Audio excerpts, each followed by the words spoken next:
Hello दोस्तों, ये video हमारे मल्टीपल चॉइस क्वेश्चन सीरीज का सेकंड पार्ट है। और अगर आप इन्हीं क्वेश्चंस को एज अ टेस्ट के रूप में देना चाहते हैं तो डिस्क्रिप्शन बॉक्स में लिंक दी गई हुई है, आप वहां से सीधा जाके इसको टेस्ट दे सकते हैं। शुरू करते हैं। पहला क्वेश्चन हमारा क्या कहता है कि भारत में धान की नर्सरी उगाने की डेपोक पद्धति कहाँ से लाई गई है। तो ये पद्धति हमारी फिलीपींस से लाई गई है, तो बी वाला ऑप्शन हमारा सही हो जाएगा।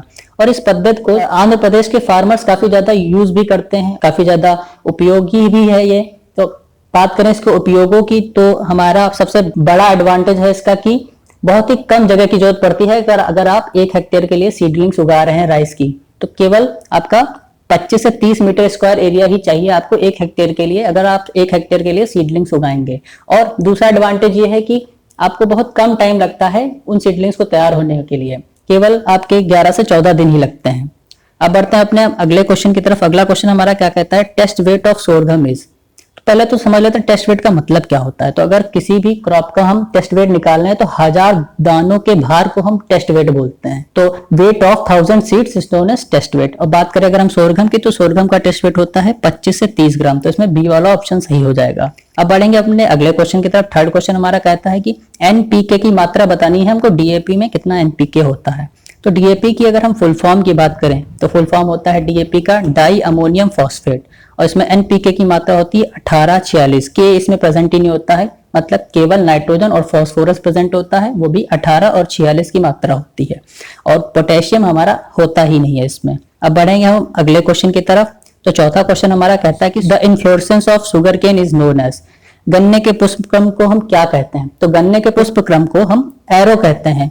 और यहाँ पे एक और क्वेश्चन उठता है कि इसके निकलने की विधि को क्या कहते हैं, इसके निकलने की प्रोसेस को क्या कहा जाता है। तो ये क्वेश्चन आपका बहुत कॉम्पिटेटिव एग्जाम्स में आता है कि एरोइंग किस में पाया जाता है। तो एरोइंग आपका गन्ने में होता है, और इसी के गन्ने के पुष्प क्रम को निकलने को ही हम एरोइंग बोलते हैं। अब हमारा अगले क्वेश्चन की तरफ बढ़ेंगे। पांचवा क्वेश्चन क्या कहता है कि the origin of man made serial is.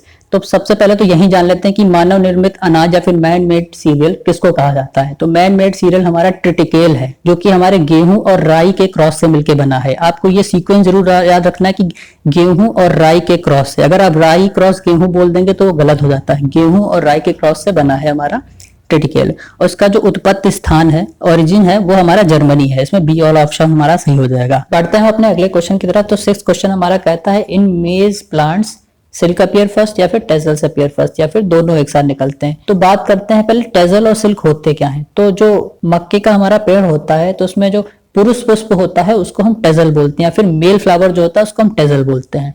और जो हमारा फीमेल फ्लावर होता है उसको हम सिल्क बोलते हैं। तो मक्के के पौधे में सबसे पहले मेल फ्लावर निकलता है, मतलब टेजल निकलता है। तो उसमें बी वाला ऑप्शन सही हो जाएगा। अब यहाँ पे एक और बात आती है कि इसके निकलने की विधि को क्या बोलते हैं। तो जो मेल फ्लावर है हमारा, जो टेजल जिसको हम बोलते हैं, अगर उसके निकलने की विधि को हम टेजलिंग बोलते हैं। और उसी प्रकार से मादा फ्लावर है हमारा जो फीमेल फ्लावर, वो है सिल्क, उसके निकलने की विधि को हम सिल्किंग बोलते हैं। तो यहाँ पे इसमें इस क्वेश्चन में बी वाला ऑप्शन सही हो जाएगा। अब एक हमारा ये लास्ट क्वेश्चन है जो बोनस क्वेश्चन है, जिसका उत्तर आपको देना है कमेंट सेक्शन में। हम आपके कमेंट का जरूर रिप्लाई करेंगे अगर आप आंसर देते हैं इसके। तो हमारा क्वेश्चन क्या कहता है, blind hoeing is possible in.